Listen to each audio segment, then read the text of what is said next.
Joining me now, everyone, is Tammy Martin, and I met her maybe close to a year ago. She's on the west side of the state, and the big story here is she is taking care of her son.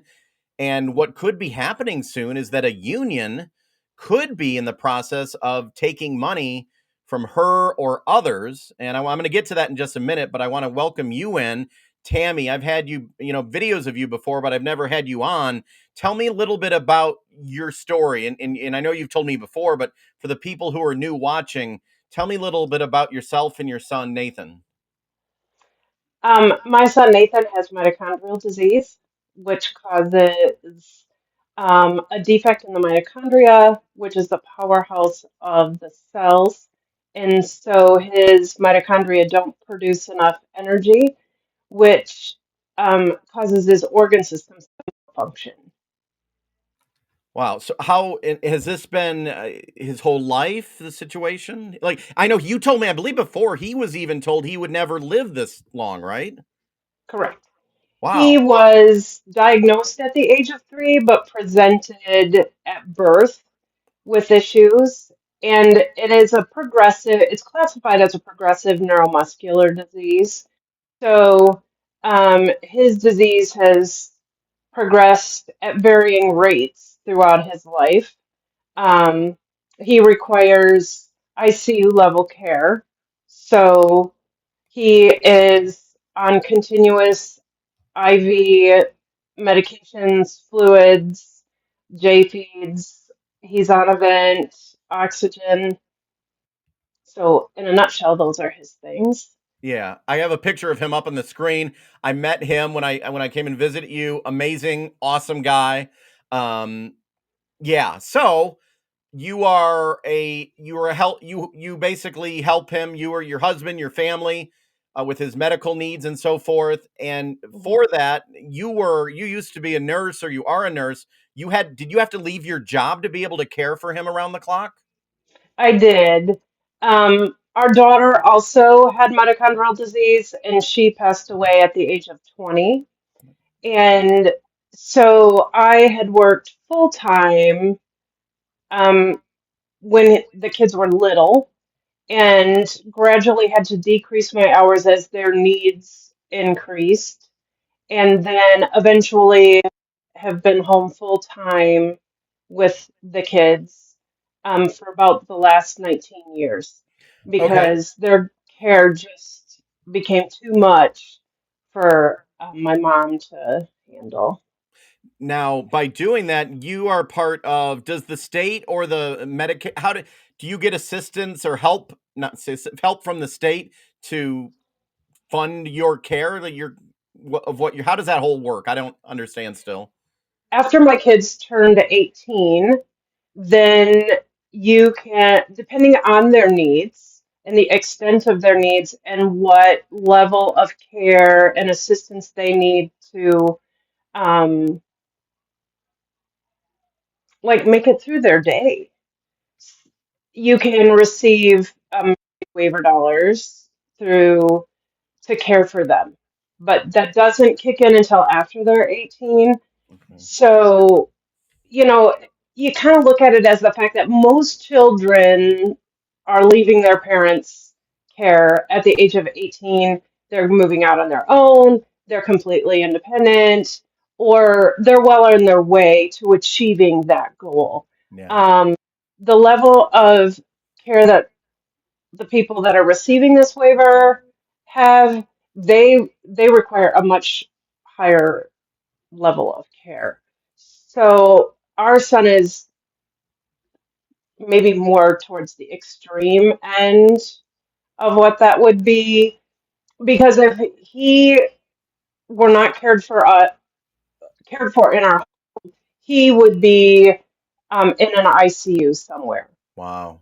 That is not something that just your average AFC or even a care facility would be able to handle.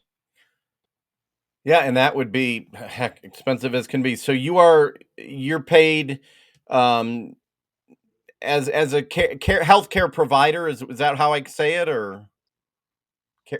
Um, it's actually like I think, considered aid dollars Okay. because I don't necessarily get paid for nursing skills. So I don't make an RN wage, Mhm. even though if I didn't care for him, he would need to have RN level care. Wow.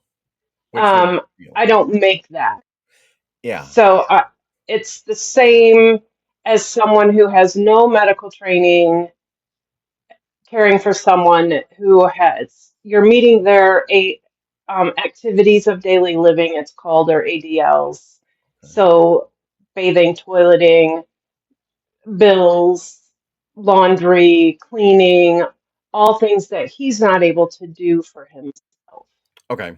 Now, and obviously you're not that I'm assuming that's not a big amount of money. It's just I mean it helps it helps you. Like you said, if it wasn't for that, you'd be a nurse probably out working now and so forth. But you found out through I posted it about a year ago, the SEIU is a union and they want to unionize you. They want you to be in their union. And when you first heard about that, what was your what did you think? I was not at all interested in that. And I was familiar with this union and the underhanded ways in which they functioned because my mom had been a home help dollar employee for my aunt who is cognitively impaired. It was her sister, and she was paid through home help dollars to assist my aunt with all of her needs. And so my mom was placed into that union, never consented to it, never, nothing. And Wow. they And she just was took not able to money get from out. her. They didn't, there were no benefits. It was just a removal of money from the little bit of money that she actually made. And she So could when not I saw that they were back after they had been kicked out, I was definitely not interested. and she could not get out of that union, right? At that time. Correct. Right. Okay. And back then it was the Mackinac Center, which I do work for. I'll say that I work social media and help them with social media, but it was the Mackinac Center and other groups that actually fought that back in 2013. It was dismantled and it was gone, and no one thought it was coming back. But under a Democratic control in Michigan, it was passed a law that basically the SEIU and the state of Michigan would be together. And this is what the Mackinac Center says: it works by creating a fictitious employment relationship between home health care providers, which that'd be you, and the state of Michigan, and then unionizing employees like you would be. Mhm. And then in reality, the vast majority of those home health care workers are people just like you. The employer is technically the person who they care for, but they call it a due skim. Mackinac does it. Mhm. The caregivers, employees the state service employees international can tap into federal grants and so forth. So the point is, I guess, with this, the argument is that what are you getting from this union? What do you know, if anything, you'd be getting? They say that they would fight for better wages and they would give you better training and that sort of to that. Well, a union's not going to be able to train me on how to care for my son, first and foremost. So, um, that's not really a thing, at least in my home. I can tell you that my mother didn't require training to care for my aunt. I will tell you she wasn't offered training. And if it was, it wasn't training that was something that would be beneficial to her. Yeah. Um, she never saw any wages increased through all of the time she was part of that program, and it was several years. Yeah. So there truly was no benefit to her as an employee of my aunt. And And that is how it is truly classified, is that that family member, and there are people who are functioning in these positions that are not family members, that this is their job, and they're an independent contractor per se of that individual. And so I think most of them were probably direct hired by the family, but Yeah. I'm not 100% sure. I think that's how it works. Okay. And so, you know, their training is coming usually from the families on how to care for their loved one. I'm reading from the SEIU when they won, when this happened, when they this passed law. It says home care workers across Michigan win the fight to restore their rights to form their union and improve care for seniors and those with disabilities. But you're saying, as far as you know, that's not going to be the case. Nothing is going to change with you if you were in this union, except you would have less money coming in. Correct. Especially in my set of circumstances, because someone coming in that is a union representative does not have the skill set to train me in caring for my son that I've been caring for all 25 years of his life. Yeah, and so in theory, a union is supposed to bargain on behalf of employees in order to Correct. secure better terms and conditions of employment. But in this case, the union can't really do so. Funding for home healthcare workers is set at the federal level. So the Correct. disbursement of these funds has to be approved by the Michigan legislature. So Hmm. this is nothing like being what, a teachers union or the No. UAW. It's not really what people think of as like a union, right? Correct. And these people are in their homes. I don't believe this SEIU is coming into the state of Michigan to be a union for nursing home aides and things like that. I mean, correct me if I'm wrong, but my understanding is that it is for home health care and specifically Medicaid waiver type home health care. Yes, that's what I understand. And yeah, their point is they're going to get you better wages and so forth, but the relationship is it's with the state of Michigan. Like the UAW, you have General Motors, you have General Motors, you have the UAW, you have a private entity. In this situation, it's the state of Michigan, and it's just an odd setup. And according to the Mackinac Center and others, that it's basically a way just to get more cash, Yeah, and also to for you to get less and not to get more. And I know you said that also with these unions, they're very political. And I know I talked to you before, and you said you don't want your money going to whatever political reasons when that's not what. no. No, it doesn't. If I want to support political causes, I'll support it myself. And with this, so you don't see, you're not really getting. And what would you say to others? And like I told you, there was a man in Midland in the same situation, or others. What would you say to people, because they are coming around to people's doors now to sign up, to show interest for this union? And they might they'll say that you're going to maybe get better wages, or you're going to help. But what would you say to people in your situation? I would say that they don't have the ability to deliver on what they're promising.